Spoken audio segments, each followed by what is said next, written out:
یعنی 55 گھوڑے تھے اور بہت سارے فوجی تھے۔ یہ 5 کلومیٹر سے زیادہ بھارتی سرحد کے اندر داخل ہوئے۔ PLA کی اس کارروائی کی وجہ سے بھارت کے نئی دلی میں تشویش اور بہت سارے تحفظات پائے جاتے ہیں، لیکن بھارتی فوج کچھ کرنے کے موڈ میں نہیں اور وہ ایسا کر بھی نہیں سکتے، اور چائنا کو چیلنج کرنا ان کے بس کی بات نہیں، اور ایسا نہیں لگتا کہ بھارتی فوج چین کی فوج کو چیلنج کرے یا ایسا کرنے کے بارے میں سوچے، کیونکہ حال ہی میں ان کو پاکستان سے مار پڑی ہے۔ اس کے بعد ان کو چین نے بہت بری طرح مارا، اور پھر اس کے بعد جو ان کا بہت بڑا سپورٹر بیٹھا ہوا تھا اس خطے میں، امریکہ، وہ بھی افغانستان کو خالی کر کے واپس چلا گیا ہے۔ لہٰذا بھارتی فوجیوں کا مورال اتنا بلند نہیں ہے جتنا پہلے ہوا کرتا تھا۔ کچھ حکومتی عہدیداروں نے تصدیق کی ہے کہ چینی فوجی گھوڑوں کے ساتھ بارہوتی کے قریب چراگاہ میں تون جون نالا پاس کو عبور کرتے ہوئے اندر آئے۔ بھارتی حدود میں تقریباً 3 گھنٹے سے زیادہ وقت تک رہے۔ ذرائع نے بتایا کہ مقامی لوگوں نے اس کی اطلاع فوج کو دی، لیکن فوج آئی نہیں، اور بھارتی فوج تب پہنچی جب چین کی فوج اپنی کارروائی مکمل کر کے واپس جا چکی تھی۔ یہ تو بھارتی فوج ہے جو چائنیز فوج کا سامنا ہی نہیں کرنا چاہتے۔ ایک دور تھا جب یہ چائنیز کو دباتے تھے اور چائنیز کو کچھ سمجھتے ہی نہیں تھے اور ان کو بہت کمزور سمجھتے تھے، لیکن آج چائنا معاشی طور پہ اور فوجی طور پہ ایک طاقتور ترین ملک بن چکا ہے۔ اس کے پاس طاقت بھی زیادہ ہے، وسائل بھی زیادہ ہیں اور ٹیکنالوجی بھی بہت زیادہ ہے، اور وہ ایک لمبی جنگ لڑ بھی سکتا ہے۔ لہٰذا بھارت کبھی بھی اس کو چیلنج نہیں کرے گا، چاہے وہ گالون سیکٹر میں آئے، چاہے وہ پینگونگ کے علاقے میں آئے، چاہے وہ فنگرز ایریا کے علاقے میں۔ جب چاہتا ہے بھارتی رستے بلاک کر دیتا ہے، اور جب چاہتا ہے ان کے فوجیوں کو ہوپ پھینٹی بھی لگا لیتا ہے، پھر ان کی ویڈیو وائرل کرتا ہے۔ وہ کک آف دی سینچری آپ کو شاید یاد ہو، چائنیز فوجی نے بھارتی فوجی کو ماری اور وہ الٹا گرا تھا۔ تو اس طرح کے بہت سارے مناظر ہیں، اور بھارت دنیا کی باقی فوجوں کا مقابلہ کرنے سے اب ڈرتا ہے، اور ان کا وزیر اعظم پوری دنیا میں ایسی گفتگو کرتا ہے جیسے کوئی سپر پاور ہو۔ اکنامکس ٹائم نے یہ رپورٹ کیا ہے کہ LAC کے بارے ہندوستانی اور چینی خیالات مختلف ہیں، جس کی وجہ سے خطے میں بار بار دراندازی ہوتی ہے۔ ان کا کہنا تھا کہ مرکزی سیکٹر میں اضافی دستے تعینات کیے جا رہے ہیں۔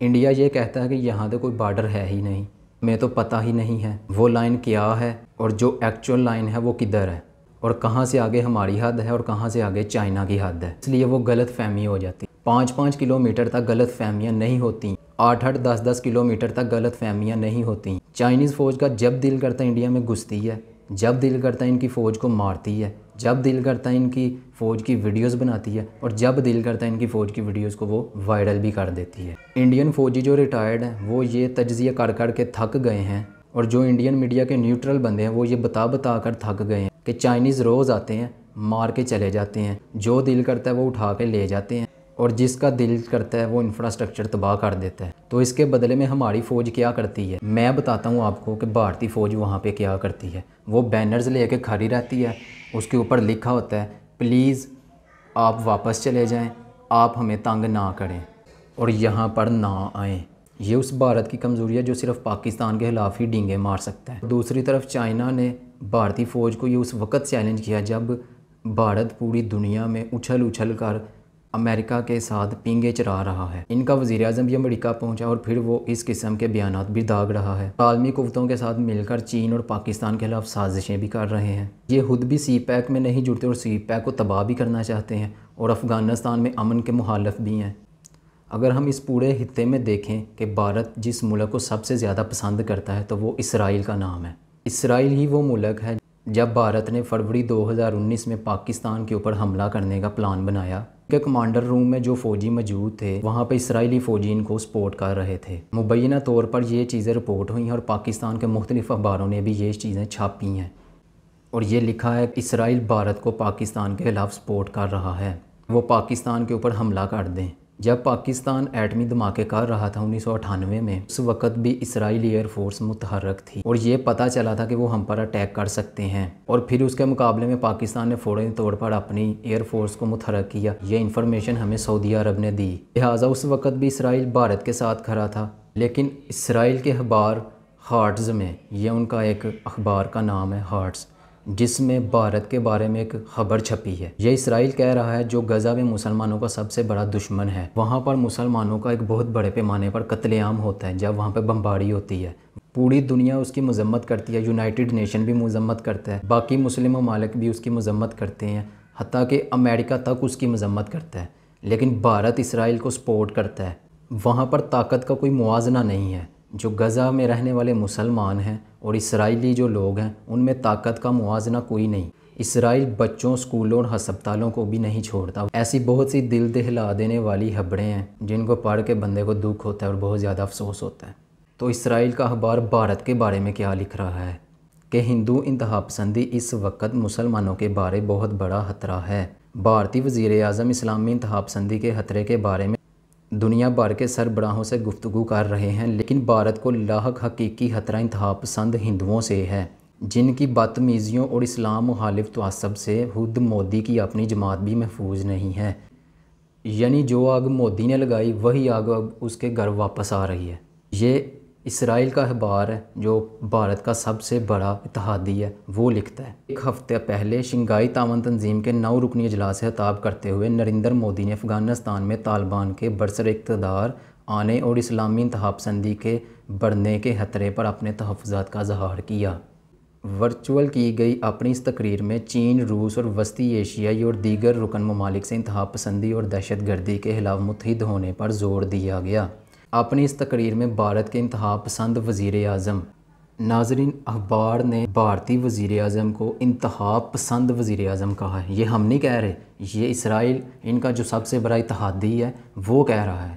مذہبی انتہا پسندی طرحی طور پر وسطی ایشیائی ممالک کی ترقی کی راہ میں رکاوٹ بن رہی ہے، لیکن اس بارے میں بین الاقوامی سینئر تجزیہ کاروں کا کہنا ہے کہ اس وقت کی تاریخ میں بھارتی مسلمان دنیا بھر میں ہونے والی جہادی تنظیموں سے دور رہے ہیں۔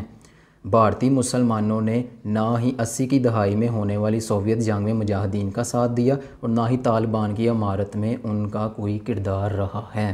2 ارب کی آبادی رکھنے والے ملک سے داعش میں شامل ہونے والے بھارتی مسلمانوں کی تعداد بمشکل 100 ہے اور خلافت کے 40,000 غیر ملکی جنگجوؤں میں یہ شرح 1% سے بھی کم ہے۔ مودی کے بیان کے تناظر میں اگر دیکھا جائے تو حقیقت بالکل مختلف ہے۔ ہندو انتہا پسند جماعت بی جے پی سے تعلق رکھنے والے نریندر مودی مسلمانوں کو اپنی انتخابی مہم میں موہرے کے طور پر استعمال کرتے ہیں۔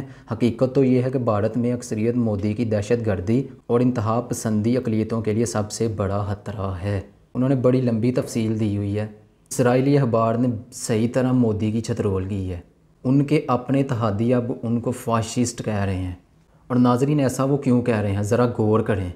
عمران خان نے ایک چال چلی تھی، شاید آپ کو یاد ہو، کہ مودی RSS نازیوں کی طرح ہے، اور ناظرین اسرائیلی اس بات کو بڑی اچھی طرح سمجھتے ہیں کہ نازی کون ہے، اور اس بات کی بڑی تکلیف ہوتی ہے اسرائیل کو۔ جرمن نازیوں نے کس طرح اسرائیلیوں کا قتل عام کیا تھا، اور آج تک اس دن کو یاد کر کے اسرائیلی خوف زدہ ہو جاتے ہیں، اور آج تک اس خوف سے اسرائیلی نکل نہیں سکے۔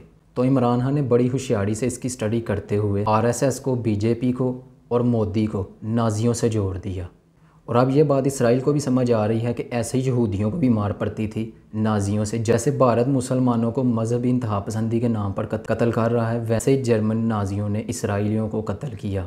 اس معاملے کو آپ دیکھیں کہ یہ نقطہ کیسے فٹ بیٹھا ہے اور اس نقطے نے کیسا کام کیا ہے۔ بھارت کا سب سے بڑا اتحادی اسرائیل ہی ان کے اب گلے پڑ گیا ہے، اور دوسری جانب امریکی فوج یعنی پینٹاگون اور وائٹ ہاؤس اب ایک دوسرے کے سامنے آ گئے ہیں، ان کے اختلافات شدید بڑھ گئے ہیں۔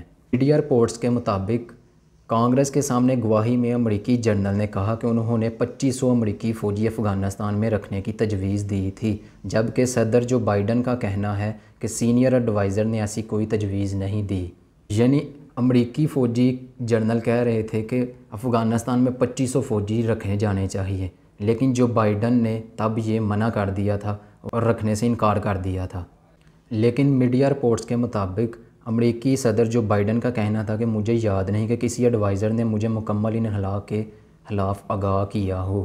ریپبلکن سینیٹر جوش آلے نے سینٹ کمیٹی میں کہا کہ امریکی صدر نے امریکی عوام سے جھوٹ بولا۔ صدر جو بائیڈن نے امریکی انخلا کے متعلق غلط بیانی کی۔ اس حوالے سے وائٹ ہاؤس کا کہنا ہے کہ صدر کو افغانستان سے متعلق منقسم رائے دی گئی تھی، یعنی کہ ان کو جو رائے دی گئی وہ مختلف تھی۔ ایک طرف امریکی جنرل کہہ رہے ہیں کہ ہم نے یہ تجویز دی تھی کہ 2500 امریکی فوجی افغانستان میں رکھے جانے چاہیے، لیکن دوسری طرف جو بائیڈن سرکار کہہ رہی ہے کہ ہمیں ایسی کوئی تجویز نہیں تھی دی گئی۔ ترجمان وائٹ ہاؤس جین ساکی انہوں نے کہا کہ تجاویز سے قطع نظر فوجی انخلا صدر جو بائیڈن کا اپنا ذاتی فیصلہ تھا، بالآخر فیصلہ کمانڈر ان چیف کا ہوتا ہے۔ صدر نے فیصلہ کیا کہ 20 سال کی طویل جنگ ختم کرنے کا وقت آ گیا ہے۔ ڈیڈ لائن کے بعد بھی اگر امریکی فوجی افغانستان میں رہتے ہیں تو اس کا مطلب امریکہ کی ایک اور طویل جنگ طالبان سے شروع ہو سکتی ہے۔ امریکہ یہ چاہتا تھا کہ پاکستان ان کے لیے یہ جنگ لڑے، پاکستان کو بلی کا بکرا بنایا جائے اور پاکستان کے کندھوں کے اوپر رکھ کے بندوق چلائی جائے، لیکن اب پاکستان بدل گیا ہے۔ جو بائیڈن سرکار کو یہ چیز پتہ چل جانی چاہیے کہ پاکستان اب پہلے والا پاکستان نہیں رہا جب یہ امریکہ کے اشاروں پہ ناچتا تھا۔ پاکستان کے حالات اب بدل گئے ہیں، پاکستان اب سٹیبل ہو گیا ہے، پاکستان کی قیادت اب ٹھیک سمت جا رہی ہے، پاکستان کو ٹھیک سمت میں لے کے جا رہی ہے۔ امریکہ چاہتا تھا کہ پاکستان یہ جنگ ہمارے لیے لڑے۔ جس وقت 9/11 کا واقعہ ہوا اس وقت تو 70% سے زیادہ بندے تو سعودی عرب کے تھے۔ 70% سے زیادہ بندے جب 9/11 کا واقعہ ہوا تو وہ تو سعودی عرب سے تھے، لیکن ان کے خلاف کوئی بات نہیں کرتا اور ان کو کسی نے کچھ نہیں کہا۔ اس معاملے کو لے کر وائٹ ہاؤس اور امریکی فوج اب آمنے سامنے ہیں، ان کے تحفظات بہت زیادہ بڑھ گئے ہیں۔ آنے والے وقتوں میں دیکھتے ہیں کہ نیا رخ کیا اختیار کرتے ہیں۔